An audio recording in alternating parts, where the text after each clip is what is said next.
नमस्कार दोस्तों, आपका एक बार फिर से स्वागत है हमारे चैनल दैविक गुरु पर। दोस्तों, हमारा देश पौराणिक समय से ही ऋषि महर्षि की तपोस्थली रहा है। हिंदू धर्म ग्रंथों में ऐसे कई ऋषियों का वर्णन मिलता है जिन्होंने अपने तपोबल से मानव जाति के कल्याण के लिए कई काम किए हैं।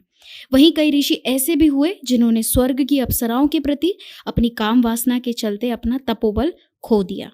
आज के इस वीडियो में हम आपको ऐसे ही एक ऋषि की कथा बताने जा रहे हैं जिन्होंने करीब 1000 वर्षों तक एक अप्सरा के साथ संभोग विलास किया। क्या है पूरी कहानी, आइए जानते हैं। पौराणिक काल में वेदों के ज्ञाताओं में श्रेष्ठ और महान ऋषि कुंडू हुआ करते थे, जिनका आश्रम गोमती नदी के तट पर था। फिर एक बार की बात है कि ऋषि कुंडू ने घोर तपस्या करना शुरू किया। वो तपस्या में इतने लीन हो गए कि उन्हें किसी भी चीज का आभास होना बंद हो गया। इस तरह ऋषि को तपस्या में लीन देखकर देवराज इंद्र हमेशा की तरह घबरा गए। उन्हें यह डर सताने लगा कि कहीं ऋषि कुंडू उनके स्वर्ग का सिंहासन न छीन ले।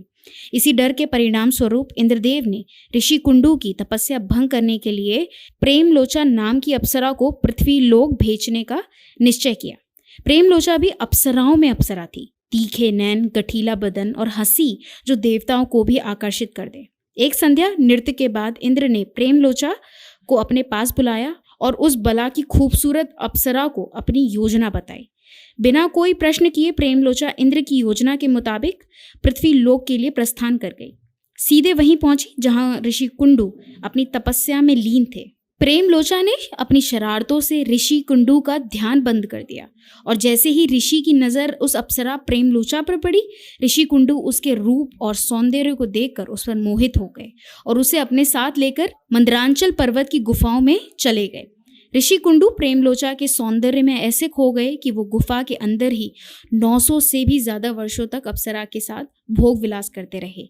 फिर अचानक एक दिन की बात है, अप्सरा ने ऋषि कुंडू से कहा, हे ऋषि, मैं अब स्वर्ग लोक वापस जाना चाहती हूँ, इसीलिए आप मुझे खुशी खुशी विदा कर दीजिए। अप्सरा के मुख से जाने की बात सुनकर ऋषि उदास हो गए और उन्होंने कहा, हे देवी, अभी थोड़ी देर और रुक जाती तो अच्छा होता। ऋषि को उदास देखकर अप्सरा अब पृथ्वी लोक पर रुकने के लिए मान गई और फिर ऋषि कुंडू ने अगले 400 वर्ष तक उसी गुफा में अप्सरा के साथ भोग विलास किया। फिर 400 वर्ष बाद फिर एक दिन अप्सरा ने कहा, हे मुनि, मुझे पृथ्वी लोक पर आए हुए बहुत समय हो गया है, तो आप मुझे स्वर्ग लोक जाने की आज्ञा दें। अभी कुछ समय और रुक जाओ, फिर चले जाना। इसी तरह कई 400 वर्ष बीत गए और जब भी अप्सरा स्वर्ग जाने की बात करती तो वो किसी तरह उसे मना लेते। वो अप्सरा ऋषि के श्राप से भी डरती थी कि कहीं क्रोध में आकर ऋषि कुंडू उसे श्राप न दे दे। उधर महर्षि के काम वासना में लिप्त हो जाने से उनका प्रेम नित्य बढ़ता ही जा रहा था। तपस्या और पूजा पाठ का त्याग कर दिन रात ऋषि मुनि भोग विलास में डूबे रहते। फिर एक दिन की बात है कि ऋषि कुंडू बड़ी तेजी से अपनी कुटिया से बाहर निकल रहे थे कि तभी अप्सरा उनके पास आई और पूछने लगी कि आप कहाँ जा रहे हैं। तब ऋषि कुंडू ने जवाब दिया, देवी, दिन अस्त हो चुका है, अतः संध्या वंदन करने जा रहा हूँ। अगर ऐसा नहीं किया तो मेरा धर्म नष्ट हो जाएगा।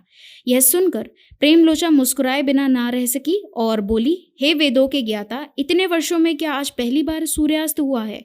जो संध्या वंदन नहीं करोगे तो आपका धर्म नष्ट हो जाएगा। मैं तो आपसे जब से मिली हूँ तब से तो आपने कभी संध्या वंदन किया ही नहीं। इस प्रकार के वचन सुन ऋषि कुंडू बोले, हे बद्रे, नदी के इस सुंदर तट पर आज सवेरे ही तो तुम आई हो। मैंने आज ही तो तुम्हें अपने आश्रम में प्रवेश करते देखा है। मेरे आश्रम में तुमने आज ही तो प्रवेश किया है। दिन के समाप्त होने पर संध्या काल हुआ है तो मुझे विलंब हो रहा है। तुम्हारी बातों से लगता है कि तुम मेरा उपहास कर रही हो। तब प्रेमलोचा ने ऋषि से कहा, हे ब्राह्मण श्रेष्ठ, आपका ये कथन सत्य है कि आपके आश्रम में मैं सवेरे आई हूँ, परंतु आज नहीं। जिस सुबह मैं यहाँ आई थी उस समय को तो कई 100 वर्ष बीत चुके हैं। यह सुन महर्षि कुंडू घबरा गए और बोले, हे सुंदरी, मुझे सही सही बताओ, तुम्हें मेरे साथ रमण करते हुए कितना वर्ष बीत चुका है। तब अप्सरा ने बताया कि आपको मेरे साथ रमण करते हुए 907 वर्ष 6 महीने और 3 दिन हो चुके हैं। ये सुनकर ऋषि कुंडू हैरान हो गए और फिर बोले, हे प्रिय, क्या तुम सत्य कह रही हो या फिर मेरे साथ कोई मजाक कर रही हो? मुझे तो ऐसा प्रतीत होता है कि मैं तुम्हारे साथ 4 ही दिन तो रहा हूँ। तो प्रेमलोचा बोली, हे ब्राह्मण, मैं आपसे झूठ कैसे बोल सकती हूँ, वो भी उस समय जब आप अपने धर्म मार्ग का अनुसरण करने के लिए तत्पर होकर मुझसे पूछ रहे हो। मैं यहाँ किसी के कहने पर आई थी। ऋषि, आप क्रोधित ना हो, मैं आपको सारी घटना का सत्य बताती हूँ। परंतु हे ऋषि, मेरा इसमें कोई दोष नहीं है, इसलिए मुझे क्षमा कर दीजिएगा। तब ऋषि कुंडू ने कहा कि जल्दी बताओ, तुम्हें यहाँ किसने भेजा था? तब अप्सरा ने बताया कि आपकी तपस्या से देवराज इंद्र को डर लगने लगा था और उन्होंने आपकी तपस्या बंद करने के लिए मुझे यहाँ भेजा था। अप्सरा के मुख से ऐसे वाक्य सुनकर ऋषि कुंडू व्याकुल हो उठे और बोले, इंद्रदेव को क्या दिक्कत थी मेरा धर्म नष्ट करने के लिए जो तुम्हें यहाँ भेजा? एक स्त्री ने मेरी बुद्धि को भ्रष्ट कर दिया। इस स्त्री के संग मात्र से मेरा जीवन का नष्ट हो गया। इसलिए जा स्त्री, अब तू जहाँ जाना चाहती है वहाँ जा सकती है, क्योंकि तुझे इंद्र ने जिस कार्य के लिए भेजा था वह कार्य संपन्न हो गया। तूने मेरा जीवन नष्ट कर दिया। महर्षि को इस तरह क्रोधित देखकर प्रेमलोचा भय से कांपने लगी, जिस वजह से उसका पूरा शरीर पसीने से भीग गया।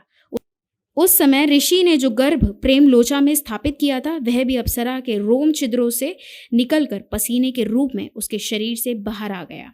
बार बार फटकारे जाने पर प्रेमलोचा आश्रम से निकली और आकाश मार्ग की ओर चल पड़ी। प्रेमलोचा का पसीना वायु में इकट्ठा हो गया और वृक्षों ने उसे ग्रहण किया। सूर्य की किरणों से पोषित होकर वे धीरे धीरे बढ़ने लगे और समय पूरा होने पर उस वृक्ष के आग्रह से कन्या उत्पन्न हुई, जो कि ऋषि कुंडू सूर्यदेव वायुदेव की पुत्री कहलाई। तो दर्शकों, ये थी कुंडू के 900 साल तक संभोग करने की कहानी। उम्मीद करती हूँ कि आपको हमारा वीडियो ये पसंद आया होगा, और अगर पसंद आया हो तो इसे ज़्यादा से ज़्यादा लाइक करें, शेयर करें, साथ ही हमारे YouTube चैनल को अभी सब्सक्राइब करें। मिलते हैं अगले वीडियो में कुछ और रोचक कथाओं के साथ। तब तक के लिए धन्यवाद।